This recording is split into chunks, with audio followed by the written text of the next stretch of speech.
BJP TRS లు రెండు ఒకే తాను ముక్కలేనని పీసీసీ అధ్యక్షుడు రేవంత్ రెడ్డి ఆరోపించారు. మునుగోడు నియోజకవర్గంలో పార్టీ అభ్యర్థి పాల్వై శ్రవంతి తరపున ప్రచారం నిర్వహించారు. పోడు భూములకు పట్టాలిస్తామని ఎన్నోసార్లు హామీ ఇచ్చిన సీఎం కేసీఆర్ ఇప్పుడు పట్టించుకోవడం లేదని మండిపడ్డారు. టీఆర్ఎస్ బీజేపీ 8 ఏళ్లు అంటకాని ఇప్పుడు నాటకాలాడుతున్నాయని తీవ్ర స్థాయిలో విమర్శలు గుప్పించారు.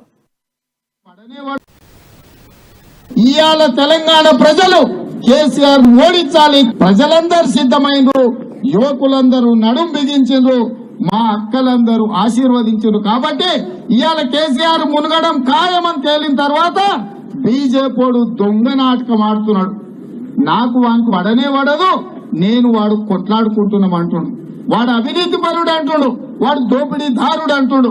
నేను అడుగుతున్న నరేంద్ర మోడీని, అవినీతి పరుడు దోపిడీదారుడు ఈ రాష్ట్రాన్ని కొల్లగొట్టిందంటే జైల్లో ఎందుకు పెడతలేవు కేసీఆర్ ను? ఎవడద్దం వచ్చాడు, ఎవడు వద్దన్నాడు అని చెప్పి నేను బీజేపీ వాళ్ళని అడుగుతున్నా. 100 కోట్లు కాంట్రాక్ట్లు ఇచ్చి వాడు పార్టీలు ఫిరాయించిపిస్తే నువ్వు ఇవాళ 1000 కోట్ల రూపాయల కాంట్రాక్ట్లు ఇచ్చి నువ్వు కూడా పార్టీలు మార్పించినావు కదా. ఈ ఉప ఎన్నికలు ఏమన్నా మునుగోడు నిరుద్యోగుల ఉద్యోగాల కోసం వచ్చినాయా? మునుగోళ్ల గ్రామాలలో సీసీ రోడ్ల కోసం వచ్చినాయా? పేదోళ్ల డబుల్ బెడ్రూమ్ ఇళ్ల కోసం వచ్చినాయా? దళితుల 3 ఎకరాల భూమి కోసం వచ్చిందా? రైతు రుణమాఫీ కోసం వచ్చిందా? రాచకొండ గుట్టల్లో ఉన్న లంబాడి సోదరుల పట్టాల భూముల కోసం వచ్చినాయా? రాలే కదా.